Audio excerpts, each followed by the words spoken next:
Hello guys, कैसे हैं आप सब लोग। द बुक ऑफ एस्पर के एपिसोड 29 के साथ हाजिर हूँ। अगर एपिसोड 28 आपने नहीं देखी हुई तो जाकर देख सकते हैं। तो एपिसोड 29 की शुरुआत में ज़ाओनिंग ज़ू फैन से कहती है, चलो ठीक है, मैं तुम्हें वहाँ पर ले चलती हूँ। और वो सामने की तरफ इशारा करते हुए से कहती है, वो देखो सामने एक गुफा है, यही वो गुफा है जो कि सीक्रेट रास्ता है, इसके जरिए हम लोग माउंट बीस पर पहुँच जाएंगे। ज़ाओनिंग उसे कहती है, जब मैं एक छोटी सी बच्ची हुआ करती थी तब मैं यहाँ पर आकर छुपती थी अपने फादर से। मैं और मेरे भाई अक्सर यहाँ पर आकर खेला करते थे। ज़ू फैन कहता है, ये वाली गुफा तो वाकई में बहुत ज्यादा खास लग रही है और ये ऐसी जगह पर है जहाँ पर ज्यादातर लोगों को इसके बारे में नहीं पता, सिर्फ यहाँ के आम रहने वाले लोगों को इसके बारे में पता हो सकता है। ज़ू फैन आगे बढ़ता है और ज़ाओनिंग को आगे की तरफ करते हुए कहता है, ज़ाओनिंग पहले तुम इस गुफा के अंदर जाओ, मैं तुम्हारे पीछे पीछे आऊंगा। क्योंकि ज़ू फैन को उस पर जरा भी भरोसा नहीं, वो उसकी तरफ गुस्से से देखती है, फिर वो सर झुकाकर अंदर की तरफ चल पड़ती है। लेकिन जैसे ही वो दोनों गुफा के अंदर एंटर होने वाले होते हैं, वहीं पर ज़ू गैंग के डैड आ जाते हैं और ज़ाओनिंग से कहते हैं, ज़ाओनिंग वहीं पर रुक जाओ, अंदर मत जाना। ज़ू फैन भी उसकी तरफ देखकर काफी ज्यादा हैरान हो जाता है और कहता है, ये तो अपनी बोन फोर्जिंग राम की पीक लेवल पर है। गैंग के डैड सीधे उसके करीब आ जाते हैं। ज़ू फैन उसे कहता है, क्या तुम ज़ू फैमिली के हेड हो? क्या तुम्हारा नाम ज़ू जेनलैंग है? मास्टर ज़ू से कहते हैं,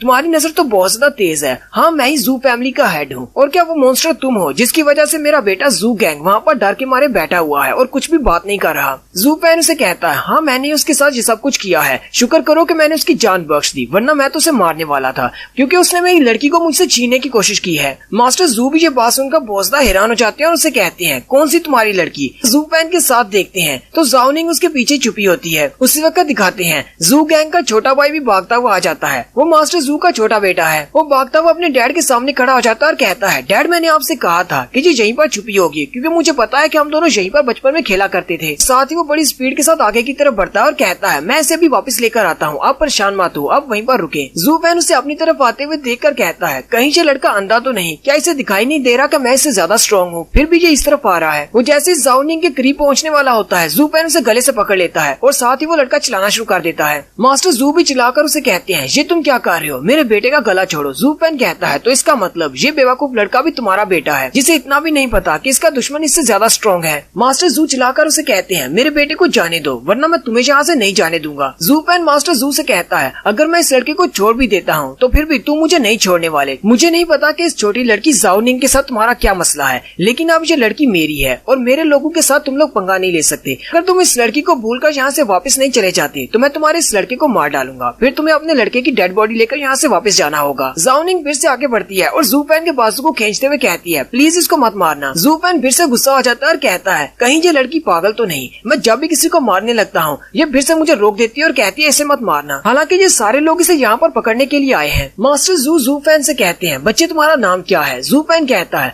मैं सिर्फ अकेला यहाँ पर आया हूँ, मेरी कोई फैमिली नहीं है। अगर तुम मुझसे बदला भी लेना चाहते हो तो मुझे कोई डर नहीं, मेरा नाम ज़ू फैन है। मास्टर ज़ू से कहते हैं, अच्छा ठीक है, तुम्हारा नाम ज़ू फैन है, तो ज़ू फैन क्या तुम आज पूरा दिन इस लड़की को प्रोटेक्ट कर सकते हो? ज़ू फैन मास्टर ज़ू से कहता है, ये अब मेरे साथ है और मेरी इसके साथ एक डील है, इसका मतलब मैं इसको हर हाल में प्रोटेक्ट करूंगा। मास्टर ज़ू से कहते हैं, चलो फिर हम दोनों भी एक डील करते हैं, तुम पहले मेरे बेटे का गला छोड़ दो, उसके बाद हम दोनों एक डील करेंगे। मैं तुम्हारे साथ 10 मूव्स की एक बैट खेलूंगा, यानी कि मैं 10 बार तुम पर अटैक करूंगा। अगर तुमने मेरे 10 मूव्स को बर्दाश्त कर लिया और तुम हारे नहीं तो तुम यहाँ से जा सकते हो, मैं और मेरे बेटे तुम्हारा पीछा नहीं करेंगे। ज़ू फैन उसकी बात सुनने के बाद उसके बेटे को छोड़ देता है और कहता है, चलो फिर ठीक है। जैसे ही ज़ू फैन उसके बेटे को छोड़ देता है, मास्टर ज़ू से कहते हैं, क्या तुम्हें इस बात का डर नहीं कि मैं तुम्हें धोखा दे सकता हूँ, मैं अपनी बात में मुकर भी सकता हूँ? ज़ू फैन कहता है, मुझे किसी बात का डर नहीं, क्योंकि मैं जब चाहूँ तुम्हारे बेटे को मार सकता हूँ और तुम मुझे नहीं रोक पाओगे। मास्टर ज़ू से कहते हैं, चलो फिर ठीक है, देखते हैं तुम कितनी ज्यादा स्ट्रॉन्ग हो। और साथ ही वो उस पर अटैक करने के लिए आगे बढ़ते हैं और कहते हैं, ये मेरा फर्स्ट मूव होने वाला है। जबकि ज़ू फैन हल्का सा मुस्कुराता है और बड़ी स्पीड के साथ मास्टर के बहुत ज्यादा करीब पहुंच जाता है। मास्टर ज़ू भी उसकी हरकत से बहुत ज्यादा हैरान हो जाते हैं और कहते हैं, इस लड़की को तो अपने आप को डिफेंड करना चाहिए था, ये मुझ पर डायरेक्टली अटैक क्यों कर रहा है, हालांकि इसे पता है कि मैं इससे स्ट्रॉन्ग हूँ। ज़ू फैन मास्टर ज़ू के करीब पहुंचते ही अपने मून व्हील को बाहर निकाल लेता है। मास्टर ज़ू ये देखकर बहुत ज्यादा हैरान हो जाते हैं और कहते हैं, ये तो 3rd लेवल का मैजिकल वेपन है। ज़ू फैन अपने मून व्हील के साथ मास्टर ज़ू पर अटैक करता है। मास्टर ज़ू जल्दी से पीछे की तरफ हटते हुए उसके अटैक को डॉज करते हैं, लेकिन ज़ू फैन जल्दी से ब्लडी बेबी को बाहर निकालता है और उनकी बॉडी के अंदर घुसाने की कोशिश करता है और साथ ही ऊपर की तरफ जंप करते हुए फिर से अपने मून व्हील के साथ उन पर अटैक करता है। ज़ू फैन कहता है, एक तरफ से मेरा ब्लडी बेबी इसकी बॉडी के अंदर जाएगा और इसे हैंग कर देगा और साथ ही मैं अपने मून व्हील के साथ इस पर अटैक करूंगा और इसका सर काट दूंगा। लेकिन ज़ू फैन का सारा प्लान चौपट हो जाता है, क्योंकि मास्टर के पास एक मैजिक वेपन है जो कि एक बॉडी आर्मर है उनकी बॉडी को प्रोटेक्ट करने के लिए, जू फैन का ब्लडी बेबी उसकी बॉडी के अंदर नहीं जा पाता और जब ब्लडी बेबी उसकी बॉडी के अंदर